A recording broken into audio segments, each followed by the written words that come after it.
painful.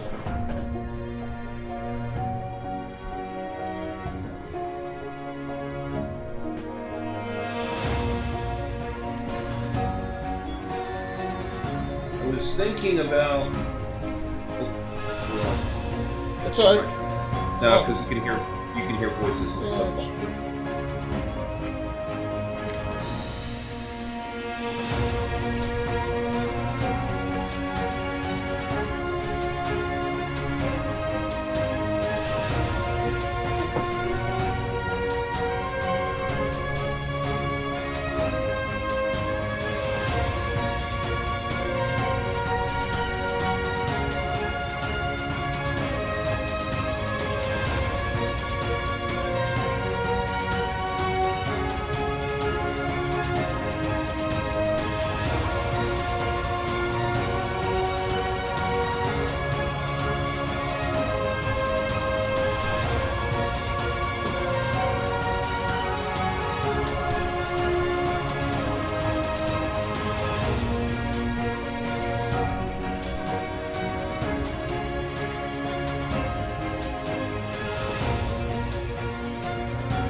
My mouse is not working.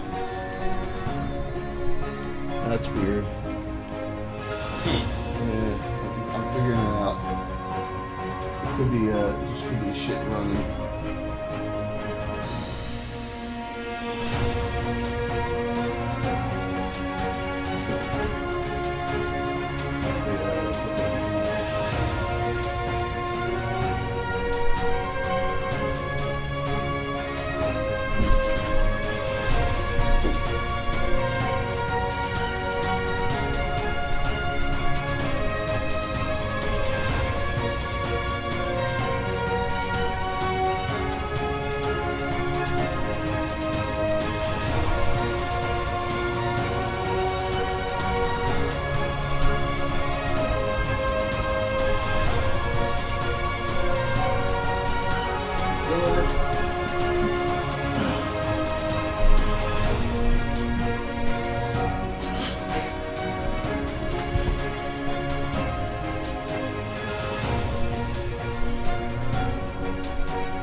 It's weird, but there you go.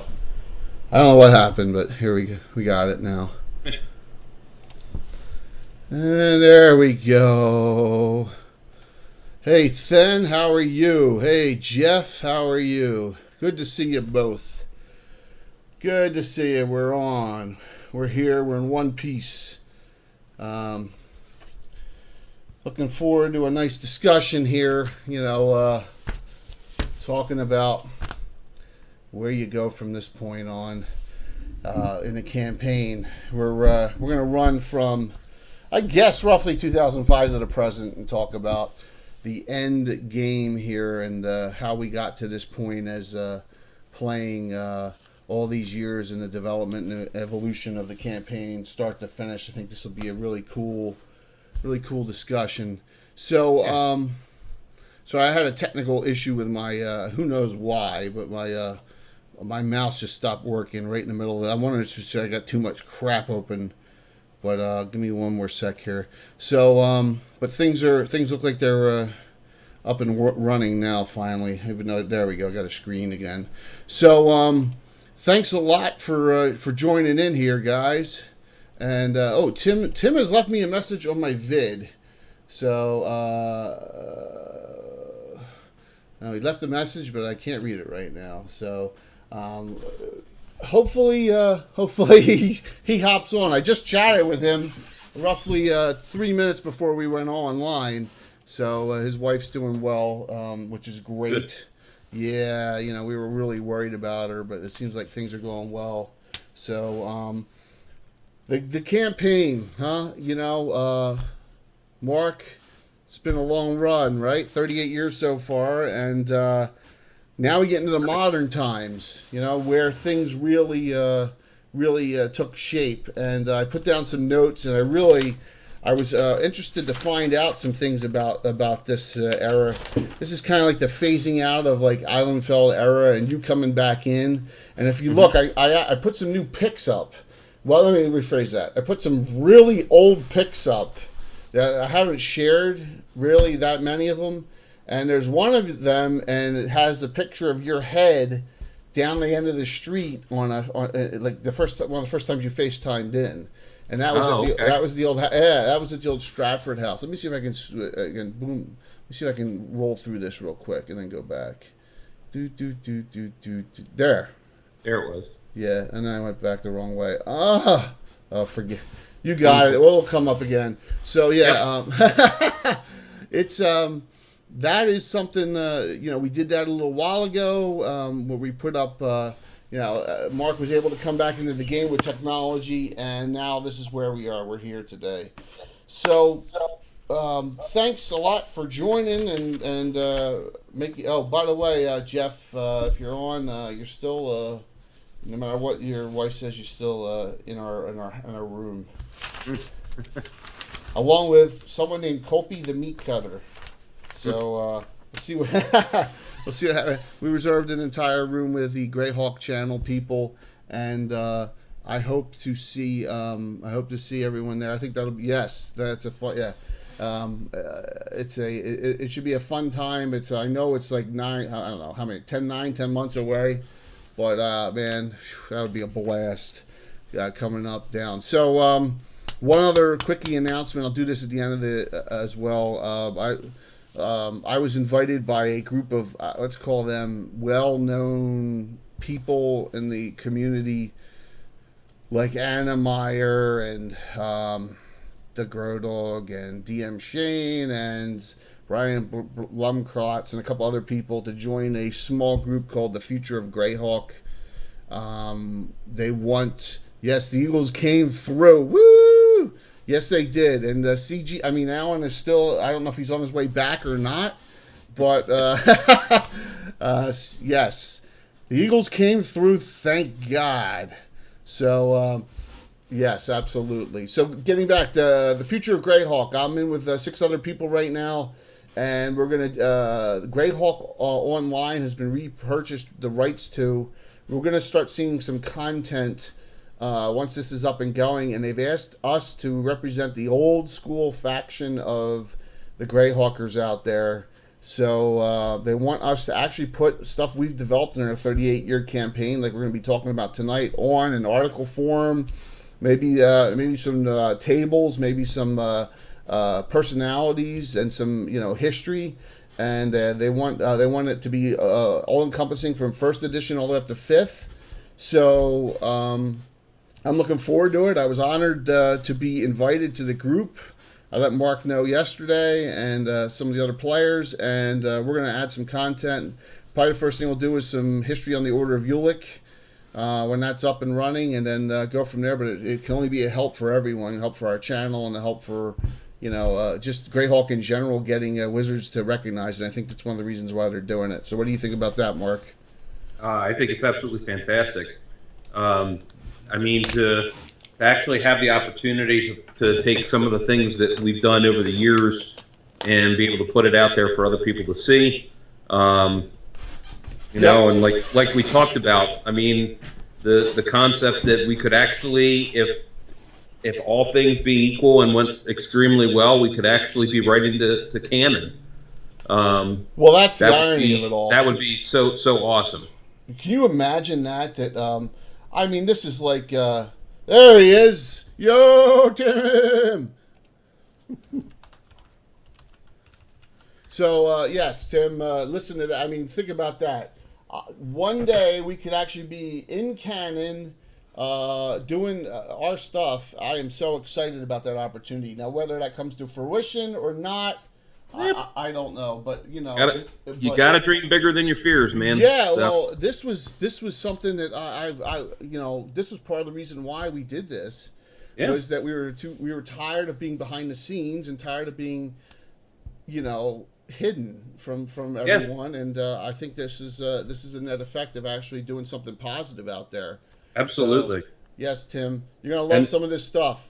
We're gonna go back. And I can't wait to see if that actually happens, to hear about Wayne and/or Eilenfeld's head exploding. And a couple other people too. Yeah, and a few others. There's a couple other people. It's sleepy, you'll just stay asleep. They'll be like, "Oh my God, Greyhawk's back! I'm gonna go out and buy the next novel." The Knights of Ulick. And they start reading about the Knights of Ulick. And the pit, yeah. So you never know. So now that Tim's on, we're going to go back real quick to something that we didn't talk about in the middle era, that when Tim wasn't on last week, and that was Tim was stationed in Watertown, New York, and I took a road trip up there with my wife to see them, and we did one-on-one. That's not true. John was there, so it was John. We actually drove up with Tim's dad and back. So it was myself and John and Tim, and we did Skeeve's wedding and some events around that. So John played Edgem, and if I recall, Edgem married Skeeve and Lady Valencia Page, and there were some other things. Leonard Page showed up, of course, but and that was such a fun time up there. And I'm trying to remember if Tim ran something or not. I cannot, for the life of me, recall if he ran something that time. But that was and that's a drive, man. I hate that drive, really, up there to Watertown. Oh my God, upstate New York. Yeah, it's a haul and a half, man. It is not a. It's actually closer, probably, to where I'm at. Oh my God, yeah. But we did it, and go through Syracuse to get up there, and it was a really cool time. And that was in that middle era that we talked about last week, so I wanted to bring that back because I know Tim hopped on. But and then so Tim's kids are in Hardby now, and they adventure with the Hiltless Swords. Yep. And the Hiltless Swords are in Hardby. And if you recall, I won't go into details, Tim. If you recall, Michael Baton solved the murder mystery of Sabrina, one of the Charlie's Angels serving girls at the Plow and the Stars in Hardby, and that was discussed in our Hardby adventure we just did the last 2 weeks. And it turns out that she was dating Skeeve's son when she disappeared. So whatever that means, remember, she was found all carved and cut up, so with nose all over her body. Whatever that means, we shall see, but that's another long-term planning thing I got going. So kudos, right? Yep, absolutely. So some more fun going on there. Let's see. Tim, if you have any comments about that, I know we discussed that, but you can always just pop up something if you want to discuss that further. So if we're looking at the campaign 2005 to present, we're really going over adventures, and this is a lot of adventures. 515 to 835. I think the adventure time cut down because we kind of segmented large scale stuff in this multi-adventures. Like Expedition Runes of Greyhawk and Durbanford and stuff like that, which we'll talk about later. But like it was a multiple event. We each counted one of them as their separate adventures. Whereas in the old days, you had Temple of Evil. It was one adventure, and it was so mega, So we're looking at 2005 to the present. Game years only 10-year period, like 625 to 635. So we're stretching out almost a 1-for-1 year, or even less time frame, and it's really slowed down because we're playing so much now. We're playing at least one night. We're playing one night a week, and we have a rhythm going down now. And we're playing. We're probably not playing as much as we did when we were younger, but we're playing every Thursday night, and we got a schedule going, and it's it's really fantastic as far as that goes. So if you look at this, and the good thing about this as well, and I put this down in the notes. Starting with adventure number 600, I actually wrote down the group that the adventure was being done by instead of just the name. So I actually have a record now of who did what, and instead of guessing, which I don't know why I didn't do that from day one, but that's because I'm a dumbass, I guess. No, you just live and learn. That's Yeah, all. so adventure number 600, The Tomb of Nodher, the Harby Irregulars did it. It's written down. And now we know what group did it, so we can give us a little more detail on things. So that's a good thing. And hey, there's Tom. Lanuti's on too. So say hello to Tom, everyone. Yep. So we got some old school players on tonight. I'm thinking Walt will probably hop on too soon. I know he's working late. So as we look at this time frame, we have one group in Greyhawk, we have one group in Altamira, we have one group up in the Vestry Forest, and we are just starting to get into the real era of a lot of adventuring parties, where that's the direction we've gone. Instead of a pool of players, you go up to a certain level, then you join the knighthood. And then you go from that pool, you can choose whoever you want. This is more of adventuring group style. A lot of these characters in the adventuring group hey, there he is, Tom. Hey, good evening. A lot of the characters in the adventuring group are joining the knighthood, but it's just, it's now the groups are sticking together.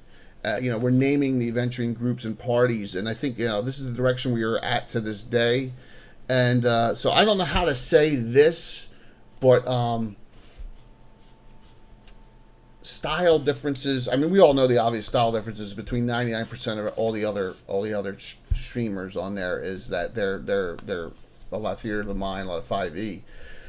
But have you, Mark, or is anyone else who's online seen any other group that allows more than one-for-one character player? I think we're the only. I have not seen that either. Very rare. Yeah, it's very rare. It's very rare. Yeah, I mean, most of the time it's singular player, singular character. Right. But that's also because there's I think more of an emphasis on the actual role play aspect of it than anything else. Well, that could be the case. Yeah, it's there's Sprocket. Hey, Sprocket, how are you, man? So true. Good to see you, Sprocket. I appreciate you participating. I think that it's a great. I just like the way we do it. I mean, but once again, it's an agreement for all of us. It's more than one. You get to play more than one character, and then the fear of a death off is not as early on or whatever is not as prevalent. I mean, like for example, on Thursday night, Walt lost Chasey. She failed. It was and you were even prepped for it. The mage had a wind out. And you, Michael Baton, actually had one negation and negated. Well, turns out it was just an image, and he ray of cold at her, and she failed. And 8-8 is really hard to absorb, and so she got killed. But he wasn't worried about it as much because he had a second character in there, even though all the spells were fizzling, right? But so. And just to kind of comment on a couple of things with it. So I think one of them is because just what you said, it really allows you to, if a character was to die at the very beginning of the night, you're still engaged. You still have things that you can actually do. You're not literally sitting there and like spinning dice or twiddling your thumbs or going drinking or just saying, okay, I'm done, and off you go. That's one thing. I think the other thing is that it also helps protect against quote unquote burnout. So I know at one point early on when Brian had participated in a couple of the early Gabbins, right. One of the things I took away from what he said was, I'm just so tired of saving the world kind of concept. And yeah. I think, and it's don't get me wrong, it's nothing against Brian's way of being able to integrate D&D or anything like mentality of I'm writing a novel like you would see in like the Drizzt novels or the Dragonlance novels or any of the others. It's about a specific group that you're following, whereas there's multiple types that actually take place. Hey, there's Will, man. Hey, Will, I know you're trying to. Okay, Sprocket, I just bought because you are an old one of our old school guys. I just gave you a month subscription. Okay. Cheers. Cheers, Sprocket. That's for you, man. So, and Will is working on to diverge. I'm glad you're watching, Will. Will's working on his own talk show, which is great idea. And any of us will participate anytime you want, but you're welcome, man. You're welcome. So there you go. The character aspect of it, and you're right. We're all old seasoned farts. You can say that, Will. But we are. It's just, once again, it's another developed thing. You figure out what your characters and your players like to develop in the campaign, and that's why we have. And in this era, we start with something new. So, for example, when we get to in Greyhawk, we did a group called Vengeful Justice, and they're kind of like a bunch of lawful neutrals running around, some ex-Shieldlanders and stuff. They're kind of forgettable, but they got some fun characters in there. But when we go to Altamira after the Night Stalkers, we get to the Omega Patrol, and right, Tim and Alan named that group. It's probably everyone hates it, but we'll live with it because Tim and his military aspect. Hey, not everybody hates it. I think it's a great name. We went with an idea, a joint experience group. All right, so this is how this works, Will, and everyone else watching. You don't even have two characters. Everyone's got three, and that counts NPCs as well. And it gives the group goes up, levels up slower. So, I'm surprised, Sprocket, because like I said, we love doing it, and yes, several characters in the game. For this group, we usually, in any new group we start, every player, Mark, Alan, Walt, now Tom, all of us, Bill, all make up three characters, but they don't get played at the same time. It's basically a large adventuring group, and there's a pool. And sometimes I'll send off, you got to choose two, and I'll go off on one adventure, and then I'll stick the final ones and say, something came up, and you have to run and do this. But it's called joint experience, so they all get experience at the same time. So if they're on or off, it solves the issue if someone doesn't show up or can't make it that night, so that if you need to throw in an extra character or two, they're there. And also, it gives a flexibility with man, we really need. I know in this one we really need to go heavy on the mages and light on the fighters, or man, we really need to load up on our clerics. And it kind of allows you to do that, and you don't have to worry. But see, it's spread out over more characters, so it's less experience I give per adventure. So they take longer to go up, which is not a bad thing because that group develops longer and longer over time. So that's a lot kind better of continuity. Yeah, it's kind of a really cool thing. And so we like that concept. So the Mega Patrol was one of the first ones we did that with. And then in Altamira, you have a whole bunch of adventuring groups. The Huntsman, Theo's Heroes, the Windborn, which is another joint experience group. And Will, we're going to talk about that in a second, too, in a little bit. Wait do you see what happened just recently before we started streaming, unfortunately. That's a good idea, and Will, you weren't on, but I'll tell you if you can stick around a little bit. I'll tell you at the end what happened with my discussions for the Future of Greyhawk group on there. So I would be more than happy to share anything with you. Absolutely, dude. You know that we're friends. So whatever you need, we'll share with you. The Windborn was another joint experience group, and by the way, you'll see the Windborn on Thursday night in It Takes Two. ... It's a one-nighter. It's kind of campy. Well, when isn't it campy? Well, it's Bill's birthday, November 1st. He won't be there, so we're gonna have everyone else there. It's gonna be definitely will. It's gonna be a fun time. I think we're gonna have a blast with it. So, and for example, Bill's characters won't be there, so you're gonna have to figure out a flow of which characters you want to get in to get a good balance. Not a problem. So Altamira was huge. We went to, and at a certain point, I was like, my God, I got all this data for Hardby. I love the background on Hardby. I love the flavor of Hardby. It's not as I don't know if vile is the right word, but it's really got some detail to it. I know we can do something with this. So then we started. We had 3 adventuring groups in Harby. We have the Harby Irregulars, which started in the previous era. Then Reckless Indifference, which is a lot more neutrals. Yep. And then the Hitless Swords, which is the Joy and Experience group.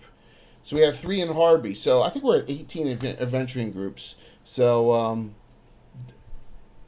yeah. Oh, really? And to kind of also add to that, I think the other thing is because we've played for so long. Yes. If you were to play the same set of characters for an extended period, as the characters level up, obviously you have like new capabilities and new powers and so forth. Yeah. It's kind of like, I don't know, like you have your favorite artist that you like listening to, and like your favorite album.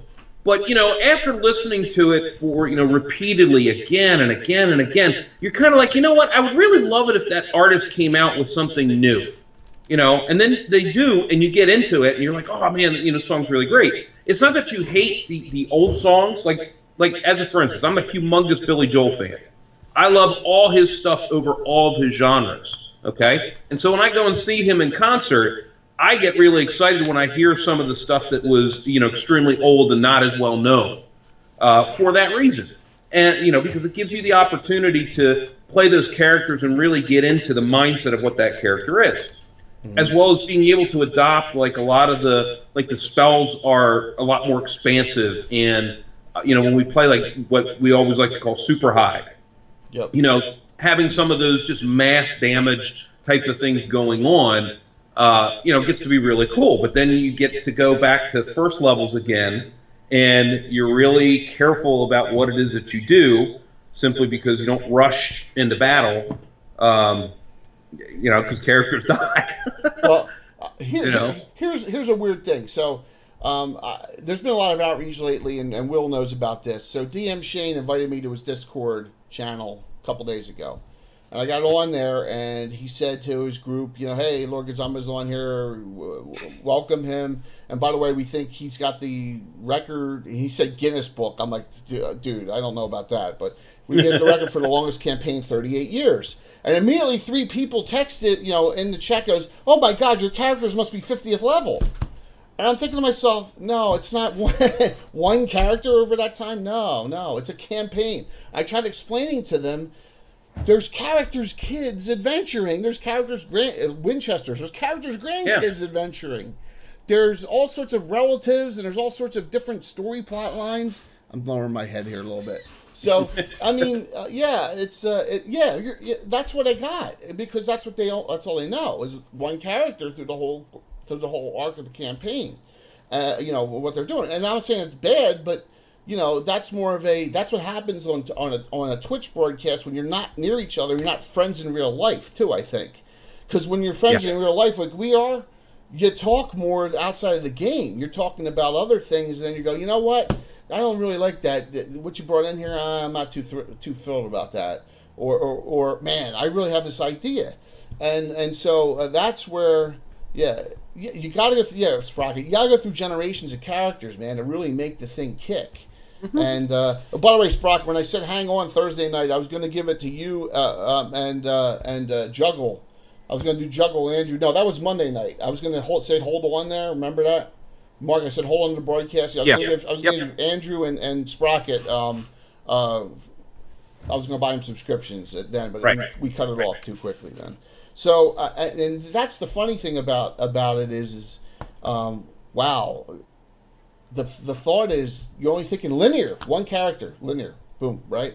Character dies, man. You're vested, as Will said. You're vested in it, man.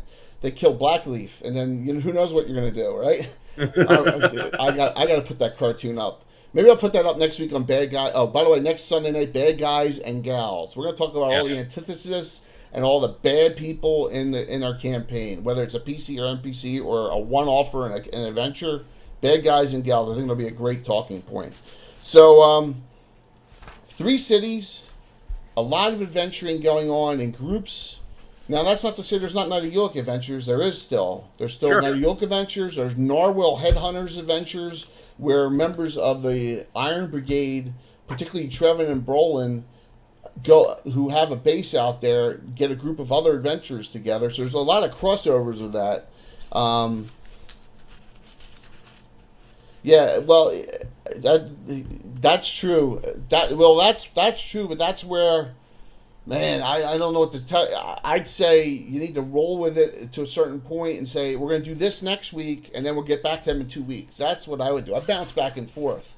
There's nothing wrong with bouncing back and forth. We bounce back and forth every week. I mean, we did the Harby Irregulars, which are like an 8th, 7th, 8th, 9th level group for the last 2 weeks out of Harby. Now we're doing the Windborn, and they're out of Altamira, and they're 4th, 5th, and 6th this week. And then the week after that, we're going to do another adventure group. I'm not sure yet. I haven't planned out that far ahead. So I don't think it's a problem if you're bouncing back and forth between.